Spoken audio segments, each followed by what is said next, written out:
Abhyuday tuition classes ધોરણ 11 science physics એકમ 8 આજે આપણે વાત કરવાના છે ટોપિક નંબર 8.4ની ગુરુત્વાકર્ષી અચળાંક જે ગ્રેવિટેશનલ કોન્સ્ટન્ટ જે છે તે કેવી રીતે મેળવવામાં આવે છે તેનું ગાણિતિક સ્વરૂપ જે છે કેવું છે અને એક બેઝિક કન્સેપ્ટ જે છે ગુરુત્વાકર્ષણ બળનો એ આપણે ચકાસવાના છે કેવી રીતે કામ આપે છે.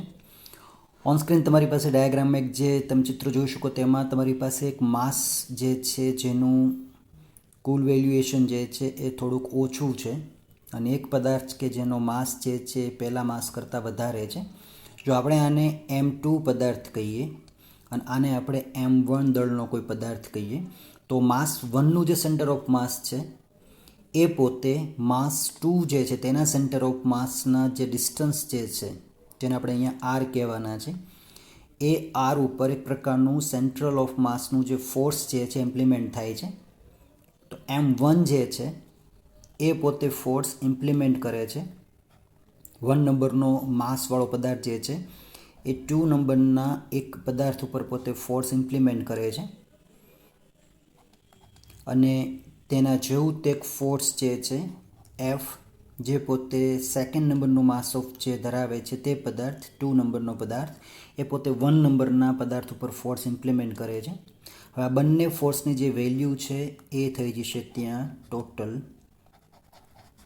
નેટ 0. ન્યૂટનની ગતિનો થર્ડ લો જે છે એ ત્યાં લાગુ પડે છે. પણ બિફોર ડેટ કે આ વસ્તુ સાબિત થાય તેની પહેલાં ન્યૂટને પોતે શું કર્યું હતું 1687ની અંદર આઇઝેક ન્યૂટને પોતે પોતાનો આ જે રૂલ્સ જે છે નિયમ જે છે સાર્વત્રિક ગુરુત્વાકર્ષણ બળનો જે નિયમ હતો એ નિયમ ઇમ્પ્લિમેન્ટ કર્યો હતો જેમાં તેના કહેવા પ્રમાણે દુનિયાની અંદર જે બળ પ્રવર્તે છે તે બળની અંદર જેનું માસ વધારે છે તેવા કોઈ બળવાળો કે દળવાળો પદાર્થ જે છે એ બીજા દળવાળા કે જેનું માસ ઓછું છે તેમના ગુણાકારના સમપ્રમાણમાં અને તેમની વચ્ચેના અંતરના વર્ગના વ્યસ્ત પ્રમાણમાં કે જ્યાં કેપિટલ G એ વખતે ન્યૂટને પોતે તેની કોઈ સ્પેસિફિક વેલ્યુ નહોતી આપી કે ગ્રેવિટેશનલ કોન્સ્ટન્ટ જે છે એની એક્ઝેક્ટ વેલ્યુ શું છે અને તે કેવી રીતે ફાઇન્ડ આઉટ થતો હતો પણ તેને પોતે ત્યાં એક કોન્સ્ટન્ટ અચળાંક તરીકે જ લીધું હતું 1687માં 1687 પોતાનું જે પુસ્તક હતું પ્રિન્સિપિયા એની અંદર એને પોતે ગતિક વિશેના નિયમો અને ગુરુત્વાકર્ષણ બળની જે વ્યાખ્યા આપી હતી એ વાત કરી હતી. તો સેન્ટર ઓફ માસ જે છે તેની વચ્ચેનું અંતર લાગુ પડતું ફોર્સ એક બીજા ઉપર બળ લાગુ પડે છે એની રજૂઆત કરી. સૂત્ર તમે તેને જે આપ્યું હતું તે સૂત્રમાં જેને આપણે કેપિટલ F કહીએ છીએ તે ફોર્સ તરીકે ઇમ્પ્લિમેન્ટ થાય છે. G4 યુનિવર્સલ ગ્રેવિટેશન કોન્સ્ટન્ટ છે જેની વેલ્યુએશન જે થાય છે 6.674 into 10⁻11 newton metre square KG square.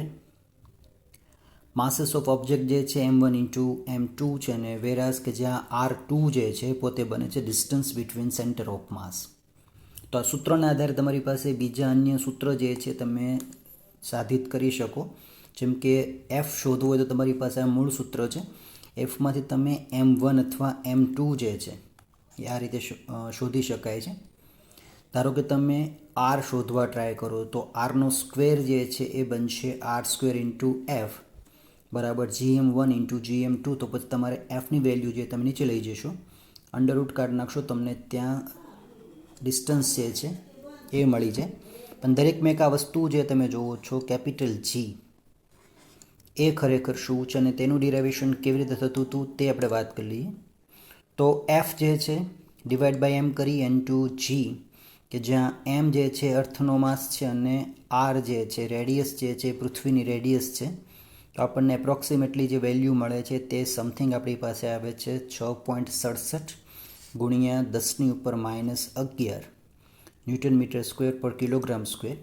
પૃથ્વીનો જે માસ છે અંદાજિત એ આપણે લઈશું 5.98 ગુણ્યા 10⁻24 અને જે રેડિયસ છે એ છે 6.37 ગુણ્યા 10⁻6 સ્ક્વેર.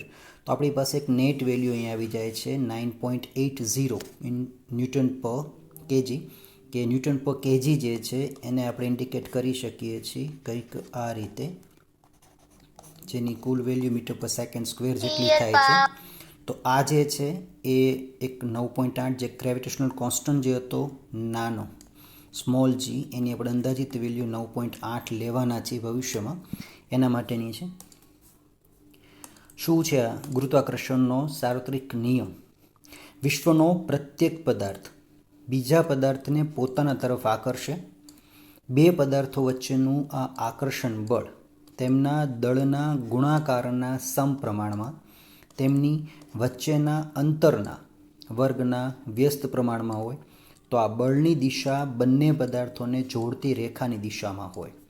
સેન્ટર ઓફ માસ 1 ને સેન્ટર ઓફ માસ 2 એકબીજા ઉપર જો પ્રત્યાક્ષી બળ લગાવે તો F12 એટલે કે ફોર્સ 1 જે છે પદાર્થ એકનું બે તરફ લાગતું બળ, અને F21 જે છે પદાર્થ બીજાનું પદાર્થ એક પર લાગતું જે બળ છે, અને તેમની વચ્ચેનું જે ડિસ્ટન્સ છે તેમનો અહીંયા R તરીકે ઉલ્લેખ કરેલો છે.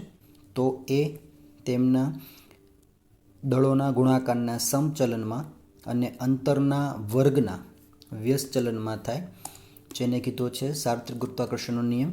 તો આકૃતિમાં દર્શાવ્યા પ્રમાણે M1 અને M2 દળ ધરાવતા બે પદાર્થો એકબીજાથી R જેટલા અંતર ઉપર આવેલા છે. ન્યૂટનની ગતિના ગુરુત્વાકર્ષણના નિયમ મુજબ જો બંને પદાર્થો એકબીજાને આકર્ષતા હોય તો આ બળને કીધું છે ગુરુત્વાકર્ષણ બળ. આ ગુરુત્વાકર્ષણ બળ એ બંને પદાર્થોને કેન્દ્ર જે છે C1 ને C2 ને જોડતી દિશામાં હોય છે. F12 જે છે પોતે પદાર્થ એક પર બે બળે લાગતું ગુરુત્વાકર્ષણ બળ અને C1 થી C2 તરફ જાય છે. તો તેની સામે 21 જે છે ફોર્સ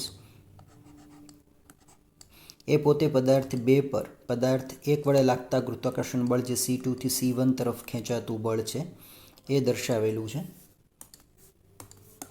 ન્યૂટનની ગતિના ત્રીજા નિયમ મુજબ આ બંને બળોનું મૂલ્ય સમાન હોય પરંતુ બંને એકબીજાની વિરુદ્ધ દિશામાં લાગતા હોય તો F12 અને F21ની જે દિશા છે બંનેની પરસ્પર વિરોધી થાય, જે નેટ ફોર્સ જે લાગે છે એ આગળ ઉપર કીધા પ્રમાણે ત્યાં 0 ન્યૂટન થઈ જશે.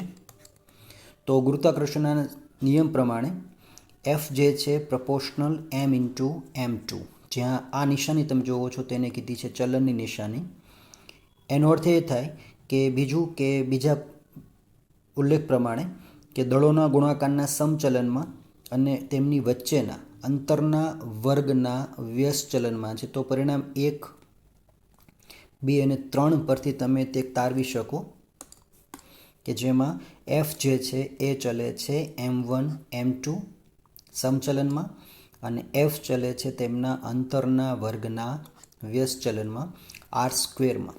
હવે અહીંયા ચલનની જે નિશાની છે તે દૂર કરી દેવામાં આવે એ વખતે 1687માં. તો આ કેપિટલ G જે વખતે આપ્યું હતું ન્યૂટને, તો તેની કોઈ સ્પેસિફિક વેલ્યુએશન ત્યારે વખતે નહોતી કરેલી. તો 1798ની અંદર લોર્ડ હેનરી કેવેન્ડિશ નામના એક વૈજ્ઞાનિકે ટોર્સન બેલેન્સ નામ યાદ રાખજો.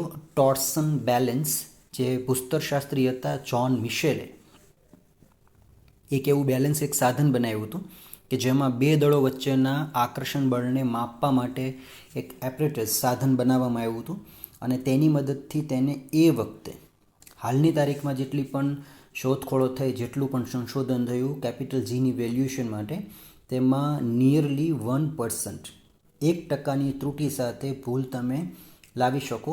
એ વખતે કેવેન્ડિશના પ્રયોગમાં આ સાધનની મદદથી જે કેપિટલ Gની વેલ્યુએશન શોધવાનો પ્રયત્ન થયો હતો એ ત્યારે પણ 6.67 ગુણ્યા 10⁻11 ન્યૂટન મીટર સ્ક્વેર પર કેજી સ્ક્વેર થતું હતું. હાલમાં પણ એટલું જ થાય છે. વેરિએશન જે છે 0.1% જેટલું થાય. તો આ પણ એક વેરિએશન એ વખતથી લઈને અત્યાર સુધીમાં થાય છે. નોટિસ એ કરવાનું છે કે કેવેન્ડિશે પણ પોતાના પ્રયોગમાં કેપિટલ Gની જે વેલ્યુએશન છે એ માત્ર અચળાંક તરીકે લીધી હતી. એની પરફેક્ટ વેલ્યુ ત્યારે પણ તેને પણ પોતાને ખબર નહોતી. 1687 ન્યૂટનનો પ્રયોગ, ત્યારબાદ 1798માં કેવેન્ડિશનો ગ્રેવિટેશનલ કોન્સ્ટન્ટ શોધવાનો પ્રયોગ, જે પછી પાછળના સમયગાળામાં વૈજ્ઞાનિકો જેટલા પણ આવતા ગયા એ વૈજ્ઞાનિકોએ આ બાબતની ચર્ચા વિચારણા કરીને 1873ની સાલ સુધી બધા જ એમ જ ચાલતા હતા કે એમ જ માનતા હતા કે કેવેન્ડિશ જે છે એ જ પોતે આ કોન્સ્ટન્ટનો ખરેખર શોધક છે, પણ કેવેન્ડિશ આનો શોધક નથી. 1873 પછી જેટલા પણ નવા પ્રયોગો થયા એ તમામ પ્રયોગોમાં આની વેલ્યુએશનમાં ઘણા સુધારા વધારા થયા છે, અને સુધારા વધારા થયા હોવા છતાં પણ 1678 ન્યૂટનથી લઈને છેક આજ સુધી 1873 સુધી 1687થી લઈને આજ સુધી 1873 સુધી વેરિએશન જે છે 1% જેટલું જ રહ્યું. એટલે કે 1% ત્રુટિ સાથે તમે જુઓ તો કેવેન્ડિશનો જે ગણતરી જે કરી હતી એ વખતે કેવેન્ડિશે પોતાના એના એ વખતના સાધન સરંજામની મદદથી, તો એ વખતની ગણતરી અને આ વખતની અત્યાર સુધીની આધુનિક ગણતરીમાં પણ તમને વેરિએશન માત્ર 1% જેટલું જોવા મળે છે. પૃથ્વીનું દળ જે છે અને તેની ઘનતા માપવા માટે કેવેન્ડિશે પ્રયોગ કર્યો હતો. કેવેન્ડિશ એવું કહેતા હતા કે મને તમે એવું ત્રાજવું લાવી દો તો હું પૃથ્વીનું વજન કરી દઉં. હવે એટલું બધું મોટું ત્રાજવું ત્યારે બનાવી શકાય એમ નહોતું, પણ કેવેન્ડિશની એક આ ધારણા હતી કે જો એવી કોઈ ઘટના ઘટે અને એવી કોઈ સુવિધા જો કદાચ શક્ય હોય થાય તો પોતે પૃથ્વીનું દળ જે છે તેની ઘનતા કેટલી છે તે માપી શકે. અંદાજિત રાશિઓમાં બધું જ ચાલતું હતું. ત્યારબાદ આની જે વેલ્યુએશન આપવામાં આવી હતી, વેલ્યુએશન આપી હતી 6.67 ગુણ્યા 10⁻11 ન્યૂટન મીટર સ્ક્વેર પર કેજી સ્ક્વેર. એમાં જે સમીકરણ તમે જે જોવો છો નંબર 5, એમાં કોન્સ્ટન્ટ જે વપરાય છે જી એ શું છે અને કેવી રીતે ઇનપુટ થયા છે, હવે તેની તમારે આમાં રજૂઆત જોવાની છે. તો તે આપણે જોઈ લઈએ. એક એક્ઝામ્પલ તમારી પાસે છે કે જેની અંદર તમે ગ્રેવિટેશનલ ફોર્સનો જે કોન્સ્ટન્ટ છે તે તમે તેને ફાઇન્ડ આઉટ કરી શકો છો. A sphere of mass 100 kg is attracted by another spherical mass of 11.75 kg by a force of 90.6 into 10 raised to 7 Newton. When the distance between their center is 0.2 meter, find G. એક ગોળો છે કે જેનું કુલ દળ જે છે 100 kg જેટલું છે. એ ગોળો પોતે એક 11.75 kgના ગોળાથી આકર્ષણ અનુભવે છે. આ આકર્ષણ બળ જે છે એ ફોર્સ લાગુ પડે છે ત્યાં 19.6 ગુણ્યા 10⁻⁻7 ન્યૂટન જેટલું. જો તેમની વચ્ચેનું અંતર જે છે એ 0.2 મીટર જેટલું હોય તો આપણે આ કોન્સ્ટન્ટ જીની જે એપ્રોક્સિમેટ વેલ્યુ છે તેને ફાઇન્ડ આઉટ કરવી છે. આપણી પાસે માસ ઓફ ધ ફર્સ્ટ બોડી જે છે m1 જે સૌથી વધારે છે તે જ લેવાનું છે, એ 100 kg છે. માસ ઓફ સેકન્ડ બોડી જે છે m2 છે 11.75 kg. ડિસ્ટન્સ જે છે બંને વચ્ચેનું આપણને આપવામાં આવ્યું છે 0.2 મીટર અને ફોર્સ જેમની વચ્ચે જે લાગે છે તે ફોર્સ આપણને આપ્યો છે 19.6 into 10⁻⁷ ન્યૂટન. તો આપણે યુનિવર્સલ કોન્સ્ટન્ટ જે છે જી ફાઇન્ડ આઉટ કરવો છે, તો કેવી રીતે ફાઇન્ડ આઉટ થાય તે જોઈ લઈએ. ન્યૂટનનો જે લો છે ગ્રેવિટેશનનો તે સૂત્રમાં મૂકી દઈશું તો આપણી પાસે આ ફોર્મ્યુલા જે છે એ મૂકી દઈશું. જી ફાઇન્ડ આઉટ કરવું હોય તો આપણી પાસે r² into F divide by m1 into m2 થઈ જશે. હવે વેલ્યુએશન મૂકી દઈશું. m1 આપણી પાસે 19.6 આપ્યું છે ગુણ્યા 10⁻⁷, m2 0.2 રેઝ ટુ 2, r² આપણી પાસે જે છે 11.75 છે. હવે અહીંયા ધ્યાન ખાસ રાખશું કે 0.2 જે છે તેનો સ્ક્વેર 0.04 થઈ જાય. નીચે 100 છે એટલે કે 10⁻². અહીંયા 11.75 છે, તમે એનો પોઈન્ટ જો આગળ આપી દો તો 1.175 ઇન્ટુ 10⁻1. ઉપર તમે જુઓ તો 19.6 છે, તો તમે એનો એક પોઈન્ટ આગળ કન્વર્ટ કરો તો એક પોઈન્ટ આમાંથી બાદ થઈ જાય. તો 10⁻⁷ છે તેમાંથી તમારે 10⁻⁻6 થઈ જાય. અહીંયા 2 જે છે પાછી અંદર એડ થઈ જશે એટલે કે 8 થઈ જશે. નીચેની ઘાત બધી ઉપર જશે એટલે બાદ બાકીમાં +3 એટલે કે તમારી પાસે ત્યાં 10⁻11 માઇનસમાં આવી જશે. ત્યારબાદ 196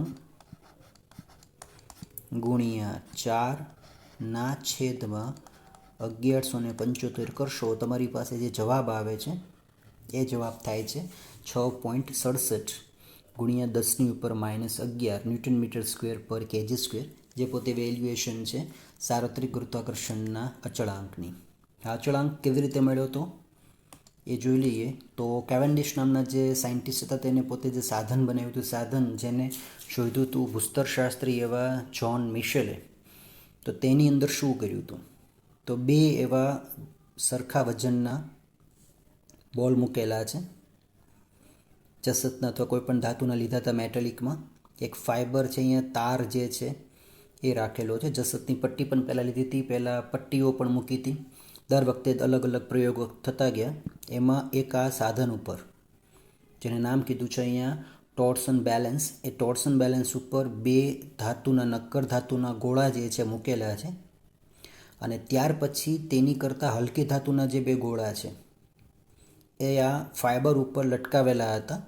અહીંયા એક મિરર અરીસો રાખેલો છે, અહીંથી એક લાઇટનો સોર્સ થાય છે.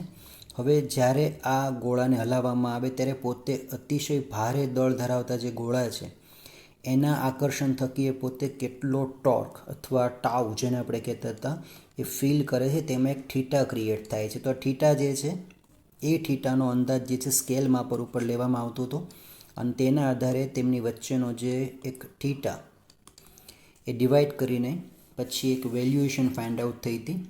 તો એ વેલ્યુએશન જે છે એ મૂકીને આપણને તેની જે વેલ્યુ જે છે કેપિટલ જીની એ મળે છે. હાયર સ્ટાન્ડર્ડમાં તમારે આ વિગતવાર બધું આવશે. હાલ પૂરતું માત્ર એપ્લાઇડ સાયન્સમાં જ તમારે ધ્યાન રાખવાનું છે કે કેવી રીતે પ્રયોગ જે છે કરવામાં આવ્યો હતો. સેકન્ડ ડાયાગ્રામ તમારી પાસે તે જ તમને સમજાવે છે. જીની વેલ્યુ તમારી પાસે ખ્યાલ છે, F1 × એ ફોર્સ તમને કીધા હતા તે બરોબર છે. અહીંયા મિરર લટકાવેલું છે. અહીંથી એક પટ્ટી ઉપર જે એમ દળના જે પદાર્થો છે એ પોતે મૂવમેન્ટ આપે છે. તો ભારે પદાર્થની આજુબાજુમાં તે પોતે કેટલું ઓસિલેશન ફેસ કરે છે એની વાત આપી હતી પર યુનિટમાં, પર પોઈન્ટમાં. અને તેમની વચ્ચે આ જે ડિસ્ટન્સ છે, ભારે પદાર્થ અને હલકા પદાર્થ વચ્ચે જે ડિસ્ટન્સ લાગુ થતું હતું એ ડિસ્ટન્સના આધારે કેપિટલ જીની વેલ્યુ ફાઇન્ડ આઉટ થાય છે. શું છે તમારા પ્રયોગમાં આ ડિજિટલ ડાયાગ્રામ જે છે એ પ્રયોગ માટે આની જે લિંક જે છે તમને ગ્રુપમાં એડ કરી દેવામાં આવશે, તમે તે પણ જોઈ લેશો જેથી તમને ખ્યાલ આવે. એક GIF ફોર્મેટમાં એક ઇમેજ છે, નાનકડો એવો વિડીયો છે જે તમને આ વસ્તુ સમજાવશે, તો તમે તે પણ ચેક કરશો. તો ટોર્સન ફાઇબર જે છે તાર એવો કે જેમાં જેટલા વળ પડે છે વળના આધારે થીટા ક્રિએટ થાય છે અને સ્કેલ ઉપર તેનું વેલ્યુએશન થાય છે લેઝર લાઇટની મદદથી. તો આ વસ્તુ પહેલાં લેઝર સ્ફિયર મૂકેલા છે, લીડ સ્ફિયર. ત્યારબાદ પછી ભારે દળના જે પદાર્થો છે તે મૂકી દીધા છે અને કેટલો દબાણ જે છે, આકર્ષણ જે છે એ પોતે ફીલ કરે છે એ તેમાં સમજાવેલું છે. સમગ્ર પ્રયોગમાં તમને પુસ્તકમાં જે આપ્યું છે પુસ્તકમાં આ પ્રમાણે છે 8.4માં ધ ગ્રેવિટેશનલ કોન્સ્ટન્ટમાં ગુરુત્વાકર્ષણના સાર્વત્રિક નિયમમાં ગુરુત્વાકર્ષી અચળાંક પ્રયોગ પરથી નક્કી કરી શકાય. આવું સૌપ્રથમ ઇંગ્લિશ વિજ્ઞાની હેનરી કેવેન્ડિશે 1798માં પ્રસ્થાપિત કર્યું. તેને વાપરેલા સાધનને સંજ્ઞાત્મક રીતે આકૃતિ 8.6માં તમે જોઈ શકો છો. કેવેન્ડિશના પ્રયોગની સંખ્યાત્મક આકૃતિમાં S1 ને S2 જે છે બે મોટા ગોળા છે જે અહીંયા આપેલા છે. A અને B જે છે એ દળો છે જેની એક એક બાજુએ દર્શાવેલ છે, જ્યારે મોટા ગોળાઓને દળની બીજી બાજુ જે ત્રુટક રેખાઓની વચ્ચે આપણે બતાવેલા છે એ મૂકી દેવામાં આવ્યા છે. ત્યારે ટોર્કની દિશા ઉલટાવાથી સળીઓ જે AB જે છે એ થોડું ભ્રમણ કરે છે અને ભ્રમણ કોણ પ્રયોગ પરથી માપી શકાય છે. AB સળિયાના છેડા પર બે નાના સીસાના ગોળા લગાવેલ છે.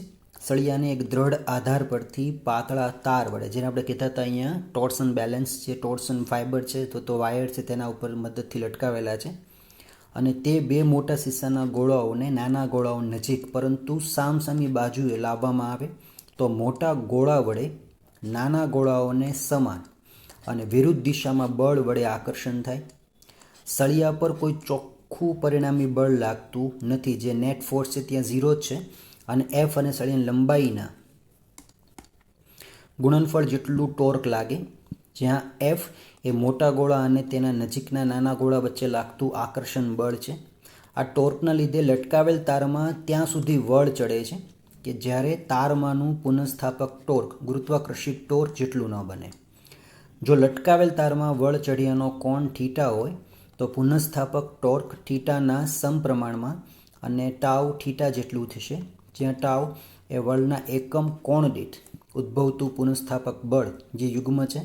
ટાઉને બીજા સ્વતંત્ર પ્રયોગથી પણ માપી શકાય છે. જ્ઞાત મૂલ્યનું ટોર્ક લગાડી વળ ચઢ્યાનો કોણ માપીને ગોળાઓ વચ્ચેના લાગતું ગુરુત્વ બળ જાણે તેમના દળો તેમના કેન્દ્રો પર કેન્દ્રિત થયેલા હોય ત્યારે લાગતા બળ જેટલું જ હોય છે. આમ જો મોટા અને તેની નજીકના નાના ગોળા કેન્દ્રો વચ્ચેનું અંતર D હોય, કેપિટલ M અને સ્મોલ m તેમના દળ હોય, તો મોટા ગોળા અને તેની નજીકના નાના ગોળા વચ્ચે લાગતું ગુરુત્વ બળ જે છે એ ન્યૂટનની ગતિનો જે નિયમ છે, ગુરુત્વાકર્ષી નિયમ જે છે F=g(m)(m)/d², એની મદદથી માપી શકાય. તો સળિયા એબીની લંબાઈ L હોય અને F વડે ઉદ્ભવતું ટોર્ક એ F અને Lના ગુણનફળ જેટલું હોય. તો સંતુલન સ્થિતિમાં પુનઃસ્થાપક ટોર્ક જેટલું તે બની જાય. એટલે કે અહીંયા તમારી પાસે જે બને છે ફોર્સ એ થાય છે ખરેખર F=τ(θ)L. આમ થીટાના અવલોકન પરથી આ સમીકરણ જે છે એની મદદથી તમે જીની જે વેલ્યુએશન છે ફાઇન્ડ આઉટ કરી શકો છો. કેવેન્ડિશના સમયથી જીના માપમાં સુધારા ઘણા થતા ગયા છે, પણ હાલમાં તેનું સ્વીકૃત મૂલ્ય જે છે એ તમારી મારી દરેકની પાસે છે 6.67 × 10⁻11 ન્યૂટન મીટર સ્ક્વેર પર કેજી સ્ક્વેર, જે ફાઇનલ વેલ્યુએશન છે. હવે આ પ્રયોગ જે છે ખરેખર કેવી રીતે થયો તો એ જોઈ લઈએ. કેવેન્ડિશનો જે પ્રયોગ લીધો હતો તે પ્રયોગમાં એને પોતે માત્ર વાત કરી હતી પૃથ્વીનું દળ અને ઘનતા શોધવા માટે. એના પ્રયોગમાં તેને જે લીધા હતા મોટો સ્ફિયર લીડનો જે દડો લીધો હતો મોટો, તેની એપ્રોક્સિમેટલી વેલ્યુ જે થતી હતી એ બનતી હતી 158 kg જેટલી, તથા તેનો જે ડાયામીટર હતો એ બનતો હતો 30.5 સેન્ટીમીટર. જ્યારે નાનો દડો લીધો હતો તેનું કુલ દળ હતું 0.73 kg જેટલું અને તેનો જે ડાયામીટર છે એ બનતો હતો 5 સેન્ટીમીટર જેટલું. જ્યાં L જે છે એ બંને વચ્ચેનું ટોટલ ડિસ્ટન્સ બનતું હતું 1.86 મીટર.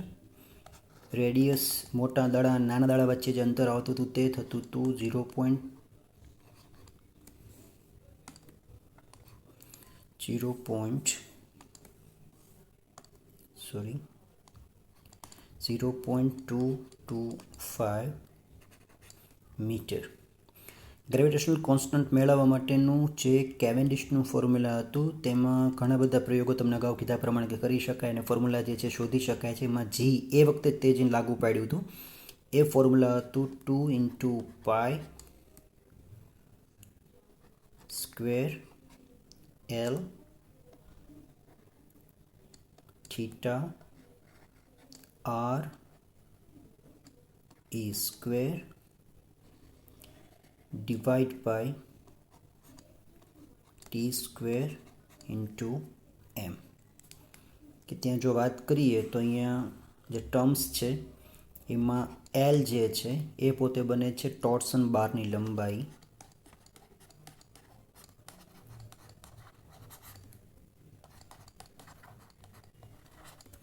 પછી થીટા જે કીધું હતું તાર જેટલી વખત બે વળ થતો તો લેઝર લાઇટના મારા ઉપરથી, ને પછી જે ફૂટપટ્ટી ઉપર તેનું અંકન થતું હતું તો એ પોતે બાર ફરે ત્યારે બનતો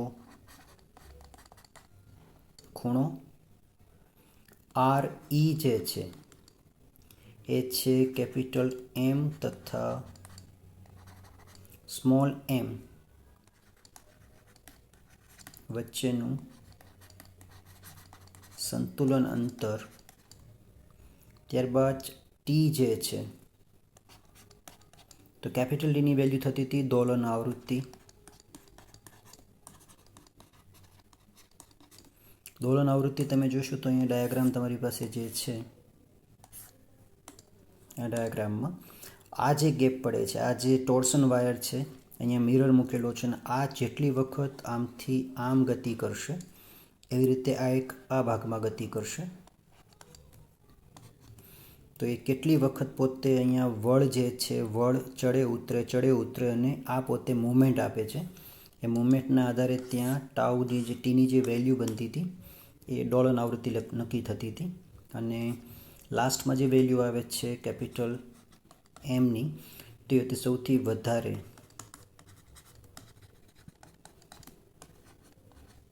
ઘન દળનું માપ.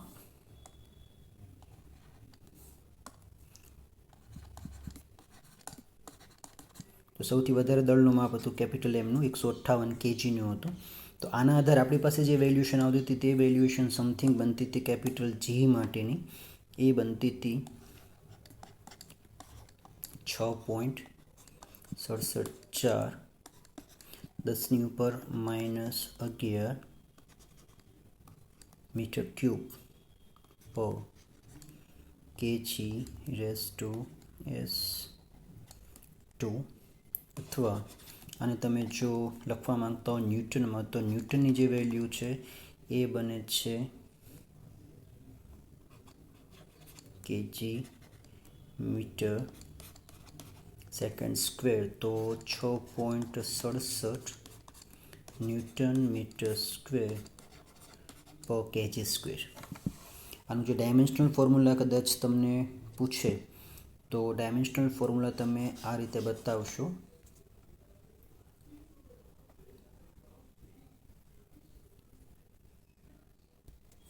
ડાયમેન્શનલ ફોર્મ્યુલામાં F = G m1 m2 / r2.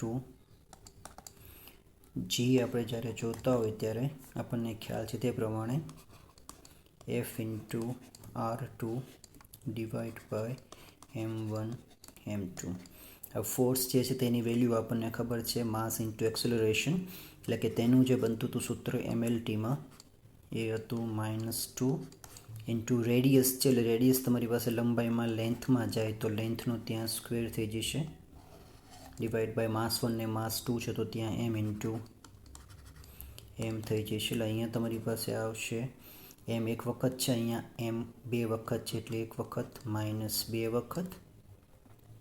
L જે છે એક વખત છે પ્લસ આ બીજી વખત એટલે 2 વખત ઇન્ટુ t જે છે -2 થાય છે તો m⁻⁻1 L3 t⁻2 એનું ડાયમેન્શનલ ફોર્મ્યુલા થઈ જશે.